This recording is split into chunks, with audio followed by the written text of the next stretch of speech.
in competition for a while longer, having signed with a company like that. Yeah, I mean, right now, obviously, I'm just focused on the present, but yeah, I mean, I involved, being involvement in the sport of wrestling, and beyond. I think Nike gives me the opportunity to make an impact in wrestling and also beyond wrestling. So I'm looking forward to the opportunity to, join in the Nike team. Yeah. Aaron Brooks, how often are you seeing him, or have you seen him since NCAA's? Do you guys, go up against each other in practice much? What's your relationship like with him? Yeah, I mean, I think it's a competitive room, and we're very fortunate that Aaron and I both have great training partners. So every single day, we have pick of 15 different people we can go with. So I just think we're focused on continuing to get better, each other, and we kind of know it's we're getting ready to wrestle each other, and it's respectful. But obviously we're both competitors, and one person gets to go. David, Carter competing at 86 and not 74 was something I think that surprised a lot of people. Was that something that you saw coming? Yeah. I mean, I think Carter is just he is what we call a tweener. He's a true 79-kilo guy, and I think in his mind, I think he wanted to go to 74 kilos, but I just don't know that it was possible for him. And he's got to do his best for him. And I think I feel like it's in his best interest to go 86 kilos, and I think he's going to be extremely competitive this weekend. And he's a ferocious competitor. So, yeah, I mean, any weight that Carter goes in, he's obviously got a shot to do very well, and he's proven that, healthy or not healthy, in his career. He's just one of the best competitors I've ever seen. David, you've seen Levi come through M2 when he was 13, 14 years old. How proud are you of him? Incredibly proud. I mean, just what he's done for our program at M2 Training Center, it's just... He's a special kid, just in so many different ways. His just maturity, his commitment, his personality, his leadership. Those are guys that you hope you get an opportunity to coach a guy like that once in your life, and just got fortunate that it was one of the first kids we ever coached. I remember the very first practice that he alluded to, he was just in the room and wrestling with one of his teammates, and I'm like, this kid's a wrestler, and I didn't really know any of them at the time. I was like, this kid works hard, and then he's there the next practice. Come to find out, he's driving 2.5 hours one way. He's at every single practice. He just keeps getting better, and it's really excited for him and his success now, but it's just getting started, he's got a great opportunity this weekend to really see where he's at with the best guys in the world. I know he's excited about that. I just told him to take one match at a time, make the most of his opportunities. But I got no doubt moving forward in his career, he's going to be wrestling in Olympic Games and competing for an Olympic gold medal. What's the best advice you gave him ahead of this weekend? I said, listen, there's a lot of people that are looking for a reason to be done. Go give him one. And I think I've probably given that same piece of advice since the very first time I've coached him. He's a guy that makes people want to quit wrestling. It's not fun to wrestle. He's relentless. He's a great competitor. The crazy thing about Levi is, he's only 19 years old. There's high school wrestlers that are 19 years old. He's in a different world. He could be in high school right now. But he's a sophomore in college. He's a national champion. He's competing against the best guys in the world. He's just he's a generational talent, on and off the mat. So I'm just excited for him to compete. You talked about improvement. You said you're the best you've ever been right now. How, at this stage of your career, are you identifying those areas? Hey, I need to focus on this. Are you talking through coaches? Are you feeling it in your wrestling? And how do you approach, making those adjustments? I mean, I think I've always been very analytical, in the way I approach wrestling. And, I know in my heart that there's no stagnant option, So it's like in my mind, if I'm not getting better, I am getting worse. So I just think it's just constantly find ways to improve, and there's ways that people can wrestle me, and but ultimately I just have to continue to find ways to innovate, continue to be dynamic as an offensive scorer, improve my defense, the tactics, the situations, but really I think what I think happens to a lot of competitors as they get later in their careers is they lose that fire to compete. And that's what it is, you know. When it comes to wrestling, it's 6 minutes of wrestling. I know how to wrestle, but that fire to compete is fierce, you know, and I haven't lost that. That's something that burns really, really bright. So as long as I have that fire, I believe I can be the best in the world. As long as that fire is burning, I'll continue wrestling. You're managing so much right now, multiple businesses, a farm, a wrestling club, chasing another Olympic championship. It's incredible. How are you managing everything? I mean, it looks like you got your own media team. How are you doing all this, and how are you managing everything and keeping everything straight and in perspective for you right now? That would be my wife. You know, Kendra's like my structure, you know. But I'm very fortunate. I have a lot of people in my life that really care about me a lot. You know, I think a lot of times, you know, that inner circle as you get later in your career, it does start to get smaller. And people that I just have a great support system around me that care about me a lot, and they know when, hey, you're doing a little too much, you need to dial back. And usually that's my wife, you know. And she's like, dude, you need to focus, you know, you need to dial it in, you need to get ready to go. How's practice? You know, she's not just asking me to have conversations, she's asking me because, you know, we are a team. You know, my girls, I come home from practice, like, Daddy, how's wrestling? You know, how'd you feel today? Did you feel strong? Like, you know, my oldest one, she's gonna be 4 next week.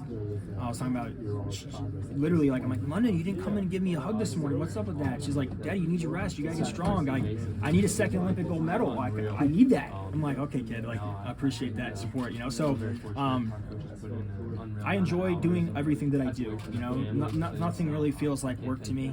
I'm just in a situation where I've been able to just do things that I love doing, and just trying to do them at the best that I possibly can. Speaking of the farm, who's going to be watching the Highland cows while you're competing? So I just let them out in the pasture, you know, so they were pretty excited about that. You know, I was waiting for the grass to get longer. I'm learning things on the fly, you know, but we just let them out, and they were pumped. They're spreading all over the place, you know, they're having a good time. So it's one less thing that, you know, people have to manage this week while I'm not there.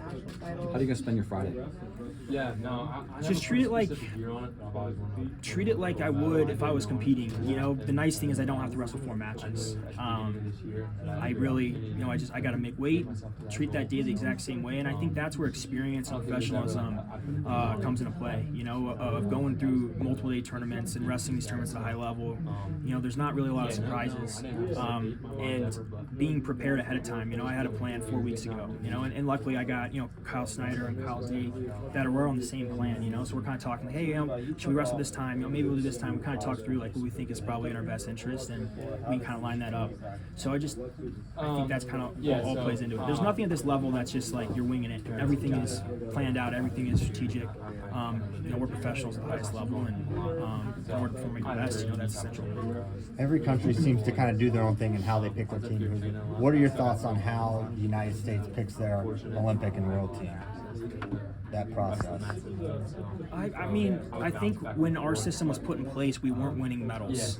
You know, at the time, like it was in Russia. When was that? 2000. How often were you training? When they put in you were sitting out? We went to we went. We don't think we won any medals, right? And was that 2009? And I think after that, it was kind of like, we need to you know, protect our medalists basically. Like if you medal, the statistics show if you medal, you can medal again. But we weren't medaling at 10 weight classes at the time, you know. So, but I think that system worked. You know, we've obviously had a ton of success, you know, in doing that. I don't know. I mean, I don't know what the best way to do it. I feel like what we're doing to select our team is working because we're winning at a really high level right now, and we are deep. You know, at each of our weight classes, you know, for our country, it's not always been like this. But we have multiple some weight class 3, 4, 5 guys at Olympic weight class that can go and contend for an Olympic medal. So it's a system that was put in place to protect medalists. That's what's happened. It's given incentive to continue wrestling because it definitely shortens the next year. But it is also, people know what they're up against, so they're preparing to go through a mini tournament, and they're preparing to wrestle in 2 out of 3. So I think people are competitors. No matter what's put in place, the best people are going to find a way to win, and they're going to find a way to go and represent the country. And so I'm not going to say what we're doing is right or wrong, but it's working at a really high level right now. David, can I talk a little bit about your future eventually? We'll be moving on. Your name gets thrown around, maybe someday coaching college. You've been part of seeing what Cal did and that type of thing. Do you see yourself ever coaching college wrestling? Are you trying to make me move on? No, sorry. I'm talking about your future. I just said I love what I'm doing. Yes. We'll see. You know, right now my focus is this year. It's focused on 2024. You know, and then we'll reevaluate what comes after that. My desire is to help people in wrestling, and I do that at M2 Training Center, and I love doing that. You know, and I love wrestling. So it would be a lot. It would be a big change to do something different. I see what college coaches do. I see what our coaches have to do to be competitive at the highest level, and it's more than a full-time job. You know, it's a significant commitment. You know, and you obviously, I look at the coaches every single day, and I thank them for everything they do for so many people. But I love being at Penn State. I don't really see myself going anywhere else. David, can I just ask you a follow-up to that? Once upon a time, coaches, after they finished Olympics, they had to go into coaching. Can you talk about the benefits that you're able to make a living as a competitor now, and you don't have to worry about that later? In wrestling, you can if you're winning, right? If you're winning, you know, I think when I started to do the other things in my life, I knew that it could create longevity in wrestling because I wasn't dependent on wrestling solely to support my family. And in doing so, I've been able to be a lot more successful in wrestling. So I think wrestling has come a long way. You know, if you want to just truly chase your goals, you can do that. You know, you're making a living. So I don't know that we're still at a point now where, you know, you say, hey, I can do this route, I don't have to do the other route. But I do think wrestling gives you the flexibility to start other things. I hope that other wrestlers will continue to do things that they're passionate about while competing, so it gives themselves longevity and gives themselves the choice. You know, I'm in a situation where I have a great choice. You know, if I want to continue wrestling, I can. If I want to continue to be, you know, involved with the businesses that I have, I can do that. If I decide maybe I want to coach, I could do that. But I'm fortunate that I have flexibility, and I'm going to be pigeonholed into one option or the other. David, Carter, AB, and Max are all guys that have been in the Penn State wrestling program very recently. With you having a mentorship role in NLWC with these current guys, is there like any concern when you're teaching them stuff and giving them tips that, you know, one day if you're facing them, they could use that against you, if that makes sense? Or even if it's small. I think, you know, wrestling is something that there's technique, you know, and technique's technique, you know, and I think people learn from a lot of different people. It's not like one person's teaching somebody everything, you know. But those guys you mentioned, I mean, they're sponges. Those guys watch wrestling at the highest level all the time. They're constantly learning and innovating. We're talking about some of the best wrestlers in the history of our sport. So, I mean, those guys are great competitors, you know, and they're always learning and evolving. And in order to do that, it's just a process of evolution that eventually, if you stick around long enough, you're going to wrestle people that you've helped in the past, you know. So I wouldn't be where I am without them, and I don't think they would be where they are without me. And, you know, we're going to all be in the same bracket, and that's just, you know, and we'll see what happens, obviously, when we go compete. David, obviously you in said the room where you're like, hey, we're not talking. Like, how do you separate them? Yeah, I mean, I think everyone's a little different. You know, I just think, you know, people are at different phases of their lives. You know, some people come in and wrestling's the highlight of their day. You know, there's days I come in and wrestling is not the highlight of my day. You know, it's just part of my day. You know, so I just think everyone's on different plans and different training situations, and that's where I think our coaches do a great job of continuing to help everybody develop. David, obviously you said the system is the system, but personally, do you get a little bit antsy watching everyone else have fun while you're waiting for your challenger? I'm plenty happy sitting out and not wrestling in the mini tournament. I've done that many times in my life. It's not a lot of fun wrestling in the mini tournament. You definitely, there's not a single person in here that would say I'd rather wrestle in the mini tournament than sit out to the finals. You know, it's an earned spot, and you definitely want to make the most of it. You know, but we've seen people in the past not be successful when sitting out. So it's, you know, so I think you have to take it, you have to approach it in a different way. You have to approach it as a tournament. You have to approach it like you are competing. You can't take yourself out of the fire and put yourself back in the fire. So I just try to keep myself in there, stay in that mentality. You know, and I look at it, I'm 12 minutes away from getting an opportunity to go win another gold medal in Paris, but I got to focus on these 12 minutes ahead of me. David, life's changed for you since the last Olympic cycle, right? Family's gotten bigger, you got a little older. How have you been able to maintain and focus your responsibilities as a father, as a coach, as a commentator on CFFC match day? How have you been able to put all those together and still be here right now as the #1 guy? It's challenging. I mean, like I said, there's days I come in practice and, you know, I'm tired, you know, but You don't do much media, right? I think that's where the experience of wrestling for a long period of time Coach does such a good job. is so valuable. And I know that at a certain point, everything needs to dial back and wrestling's a priority. You know, and I'm at a point in my life where if wrestling's a priority every single day, I wouldn't enjoy it the way that I still enjoy it. You know, I've been wrestling so much for so long at such a high level. You know, I think there's times it has to ebb and flow. You know, anybody that has a sustainable long-term career, and nobody would say that they train the same way at the end of their career as they do at the beginning. But I've seen people, you know, kind of be in my shoes, and you can kind of see like, man, that fire doesn't look the same, and then you see their career end not the way they want to. And I've always said that as long as I have the fire, I'll compete at the highest level. You know, when I lose that fire, then I'm not going to wrestle anymore. But like I said, I have the fire. You know, I want to be the best. I want to go out and I want to win, and I want to perform well. And ultimately, that keeps you going. You know, on the days you don't feel that good. So, you know, what happened last year is not really relevant to what's going on right now. What's relevant is how I feel right now, and I feel great. And I'm looking forward to compete this weekend. David, out of all the students you've taught, Levi's been around about the longest. What's special about him? Can you talk about your relationship, how you think you've helped him? Yeah, we talked about it a little bit earlier. I mean, I just think the very first day that Levi came to practice, there was something different about him. You know, he was a hard worker, but just like he just had this. Not every wrestler has that fight in them. You know, people wrestle, but you know, some people are just willing to quit and give up. And it's just not something that Levi understood. He wasn't raised to be that way. When you see a kid that has a fire like that, you're like, dude, that guy can achieve anything he wants to. You know, so. You know, as long as you got that tenacity that he has, you just got to teach him technique, you know, and he understands technique. He's a sponge. He keeps getting better. You know, he's a guy that you only really got to say something to him one time, you know, and he's going to continue doing it until you give him another piece of advice. And, he's a unique kid in a lot of ways. He's done a lot for our club, M2 Training Center. He's obviously done a lot for Penn State. And, he's helped me understand how to be a good coach, too, you know, like what I started, and maybe the way I coached him the very first day, and the way that I would approach coaching him now is it's different. You know, he's helped me grow it, and his duration was our first kid. Really, it's come through our program, and you know, just grateful for guys like One of your very first day of practice. Very first day of practice. You opened up. Yeah.